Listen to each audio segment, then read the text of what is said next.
tea in the lounge. I finally get to try BA's Club Suite as we head over to New York City with British Airways. If that sounds good, stay tuned.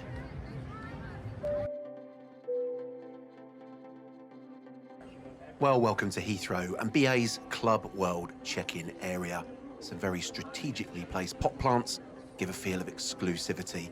I'm being a bit sarcastic, but anyway, we're on our way to New York City with British Airways, and here's the jet that we'll be flying on today. One that gives me the opportunity at long last to try BA's Club Suites. Here's the jet, a 14-year-old Boeing 777-300ER. So check-in was a bit slow, if I'm honest, but we were pleased to have access to fast track as we could get to the lounge more quickly, although I have to say, it's not unusual, but the BA lounge was super busy, the North Lounge at Heathrow at least.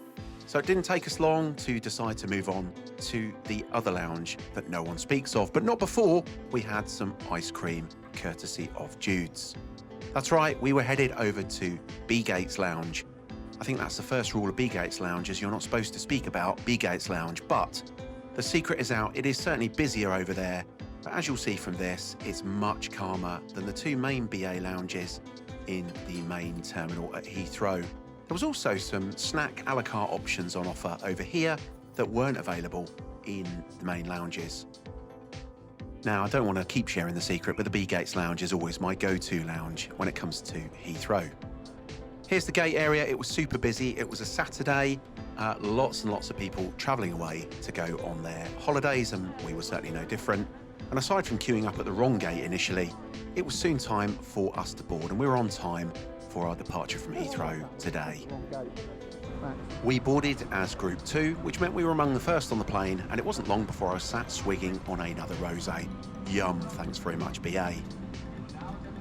It was time to watch the safety video. It's the new one. I actually rather liked it. I know it's had some criticism, but I found it quite funny. I'm sure once I've seen it 6 or 7 times, maybe I'll think differently. Anyway, soon time to push back, and again, we were still on time. Happy days. This is a premium heavy jet, not least because we're headed to New York, so lots of Club World seating. Got to mention Concorde though, of course. That's the beauty of leaving on 27 left. You get the joys of seeing that amazing craft every time you fly. Anyways, I'll go quiet. We're just about to take off. Just listen to these amazing engines get us aloft.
Just love that sound, and beautiful views over the Heathrow countryside, if I can call it that.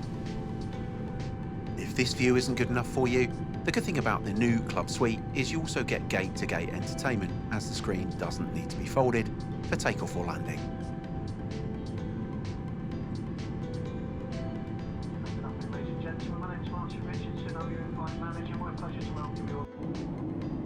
We soon traded views of the ground for this beautiful view in the cruise. Our cabin service manager came to introduce himself, and it turned out he would be looking after us during the flight. I was sat in seat 6A.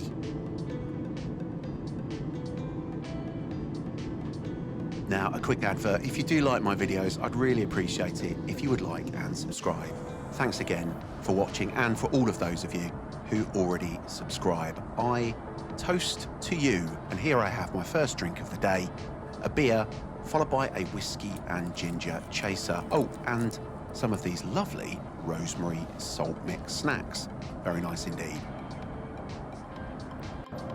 Soon it was time for a wet flannel, which I appreciated. It was nice and hot, and always nice to have a quick rub down after gaining all of the grime of the terminals at Heathrow. Here's an overview then of the suite. Let's get into this. You'll see here it's nice and spacious and very different to BA's former yin-yang arrangement. There was internet available on board. It was reasonably pricey, but actually gave a relatively good signal throughout the flight. I didn't use it personally, but my son did and was able to confirm that it did work pretty much throughout the whole flight. Now, what makes a suite a suite? Now, forgive my cack-handed approach at actually closing the door with one hand, but I think this is the answer. It's got a door, there's not much to it, and to be honest, the club suite, based on the fact they're pointing toward the window or toward the middle, they're actually already pretty private even without this. I actually didn't close my door at any point during the flight. I didn't feel the need. I might have felt differently if I was sleeping. Here's some of the other cubby holes. The other thing this seat has is tons and tons of storage. I know, again, that was a massive complaint of the old BA Club World seat. More cubby holes too, and this time even a mirror, so you get to see yours truly one more time. Now, jokes aside, this was actually really handy when you got off at the other end and wanted to make sure you didn't look terrible as you were greeted by US immigration. The club suite also comes armed with at least a couple of windows, which is actually really lovely. Now, let's also pay homage to whoever designed this tray table. It's really, really clever. Not only does it mean you can get in and out of the suite without having to take things off the tray, but the tray expands and moves backwards and forwards. I'm doing a review on a Virgin A350-1000 upper class flight very soon, and you'll see this is a big difference in terms of these two hard products. Soon I got my starter. This was delicious, absolutely fresh, amazing flavors, and very, very tasty indeed. I paired it with some more rosé. I say paired, I have no idea what the wine was really, but it was what was recommended, and it accompanied my shrimp very nicely. And then came the main. I liked it that all of the courses, by the way, came out separately. Did I like this main or did I not? I think this sort of answers the question. It was absolutely delicious. I have to say, I'd pay for it in a restaurant if it was served to me on the ground. It really, really was good. Wasn't so keen on the bread, to be honest. But don't worry, because this lemon meringue soon made up for the bread. It was also delicious. Onto the Amenity kit then, which comes in this very stylish little leather packet. Now, this is all of the contents, the usual stuff, including moisturizers and mists and toothbrushes, but very helpful just in terms of giving you the basics to keep you comfortable. The seat in seated mode, actually very, very spacious indeed. I'm a big chap, so actually I really appreciated that the seating position, width and lengthwise, was pretty perfect. Now, I didn't sleep on this flight, but I have to say, if I did, I have to say I'd have a very, very different view. I'm not sure how I would ever sleep flat in this aircraft. This is me laying flat. I just didn't fit. I'm 6'4". This was a real letdown of the seat, if I'm honest. Now, this is me last year when I flew in the yin-yang suites. You don't get any trouble sleeping flat there. So whilst the old product absolutely had its flaws, I was always able to lay flat in the old product, not so much in the new club suites. Just beware if you are a little bit taller. About 90 minutes before we landed, we got this little snack to keep us going until we headed into New York's JFK. Our flight time today was only 7 hours and 8 minutes. I'm guessing the prevailing winds were in our favour, but this is us just heading over the coast of North America. I used Avios to pay for this flight, so it's about 500 quid in taxes, so overall represents incredible value. In review then, the ground experience at Heathrow, just too busy. You're paying for a service that you ultimately struggle to actually utilise.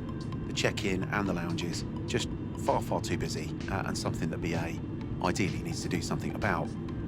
In the air though, the new seat is excellent, lots of storage space and actually really, really comfortable. I would just challenge though, that taller people may struggle to sleep or lay flat. The service on board was absolutely exceptional. Probably the best service I've had on board an airline at any point. This was BA 113 on the 28th of June, and the person who served us, I have passed on feedback to BA because you were excellent, so thank you. I think that's pretty typical of BA though, isn't it? You get pretty decent service pretty much wherever you fly and in whatever style. Here we are then, landing in New York City again, still on time, which I always appreciate. Now, if you've got this far, it probably means the video appeals to you, so please do like and subscribe if you haven't already. It really encourages me to put these videos together if people enjoy them and find them useful. And just also to call out to those who have already subscribed, I really appreciate people following my activity and keeping up to date with my travels. Thanks very much. At the end of the video, I've put a little segment on which shows the Times Square midnight moment. This is a daily activity that happens in New York where a particular artist's work is put on all of the screens in Times Square. It's quite a phenomenon. I've added it if you're interested, and it takes about 3.5 minutes. In the meantime, thanks for watching.